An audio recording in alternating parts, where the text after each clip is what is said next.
বন্ধুরা, আপনারা সবাই কেমন আছেন? আশা করি প্রভুর দয়ায় সবাই ভালো আছেন। আজকে আবার একটা ভিডিও নিয়ে এসলাম আপনাদের সামনে। ভিডিওটা শুরু থেকে দেখতে থাকুন। আজকের কন্টেন্টটা হয়েছে প্রভুর উপরে বিশ্বাস থাকলে তোমার সব হবে। যে প্রভু সেই ঈশ্বর। প্রভু হলো সৃষ্টিকর্তা, ঈশ্বরের একটা অংশ।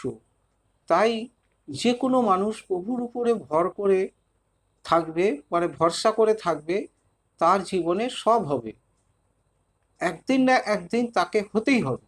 কারণ আমরা অনেক দুঃখ কষ্ট অভাবে সংসারে জন্মগ্রহণ করেছি। আমাদের একমাত্র ভগবান বলতে, ঈশ্বর বলতে আর কেউ নেই। তিনি একমাত্র আমাদের সাহারা, আমাদের সর্বসর্বা। তাই প্রভুর উপরে ভরসা করাই ভালো, যিনি পরিত্রাণ করতে পারেন দুঃখ কষ্ট অভাব, বিভিন্ন রোগ ব্যাধি, এমনকি পাপ অপরাধ থেকেও আমাদের পরিত্রাণ করতে পারে। তার উপরে ভরসা করে চলাই হলো শ্রেষ্ঠ। একদিন মানে প্রভু তার নৌকা করে যাচ্ছিলেন।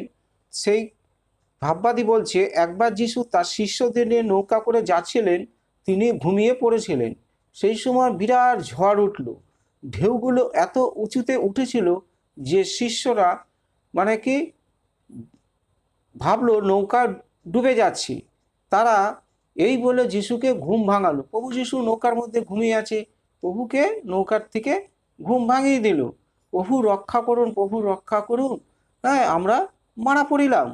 সবাই স্বভাবত সবাই মৃত্যুর ভয় সবারই আছে, সবাই কিন্তু বাঁচতে চায়, মরতে কেউ চায় না। ঠিক আছে, তাই প্রভুকে জাগিয়ে বলছে, প্রভু আমাদের রক্ষা করুন, রক্ষা করুন, আমরা মারা পড়িলাম।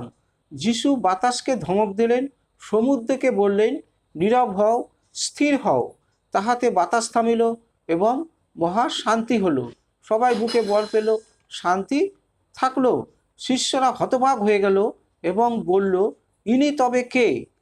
সবাই মনে মনে কৌতূহল কিন্তু কিন্তু করতে লাগলো যে এই লোকটা তবে কে, যে বায়ু সমুদ্রকে আজ্ঞা দিলেন আর অমনি থেমে গেল।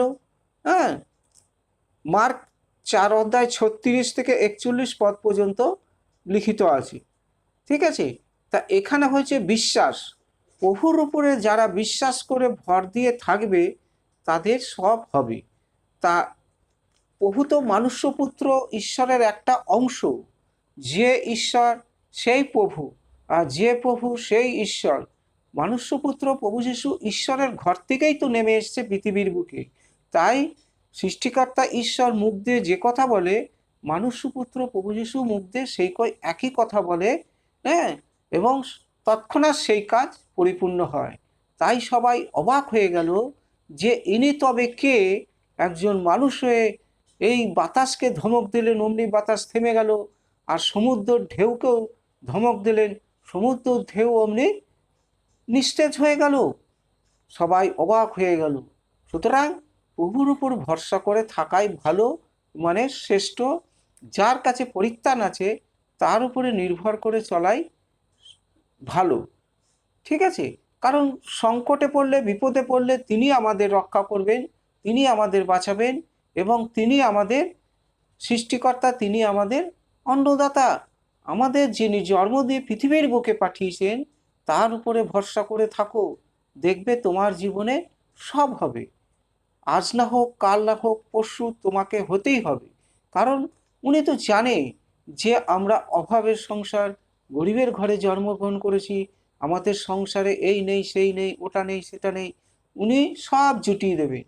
তাই প্রভু বলেন, তোমরা শুধু স্বর্গরাজ্যের সুসমাচার প্রচারকের কাজ করো, দেখবে তোমাদের কোনো ভাণ্ডারে অভাব হবে না। সৃষ্টিকর্তা ঈশ্বরের প্রচারকের কাজ করো, যেখানেই যাবে সৃষ্টিকর্তা ঈশ্বরের নাম ডাক যশ করবে, জয়গান গুণকীর্তন গাইবে।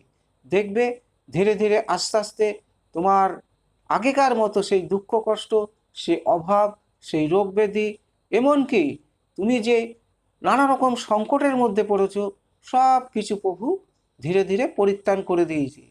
তাই পরিত্রাণ একমাত্র সৃষ্টিকর্তা ঈশ্বরের হাতেই আছে এবং মনুষ্যপুত্র প্রভু যিশুর কাছেই রয়েছে। হালেলুয়া। তাহলে আজকের কন্টেন্টটা এ পর্যন্ত। সবাইকে জয় যিশু। প্রভুকে কখনো অবহেলা, ঘৃণা বা অমান্য কখনো করতে নেই। প্রভুকে খুব বিশ্বাস, ভক্তি শ্রদ্ধা, যেরকম আমরা বাবা মাকে করি ঠিক সেরকম প্রভুকে গণ্যমান্য ভক্তি শ্রদ্ধা করলে আমাদের কখনো চাওয়া পাওয়া থেকে আমরা বঞ্চিত হব না। হালেলুয়া। তাহলে আজকের কন্টেন্ট এই পর্যন্ত। সবাইকে জয় যিশু। আপনারা ভালো থাকবেন, সুস্থ থাকবেন, এটাই প্রভুর কাছে মিনতি প্রার্থনা। আর ভিডিওটা একটি ভালো লাগলে একটা সাবস্ক্রাইব দেবেন, কারণ এর থেকে ভালো ভালো ভিডিও কিন্তু সবার আগে আপনাদের কাছে পৌঁছাবে। জয় যিশু। আমেন।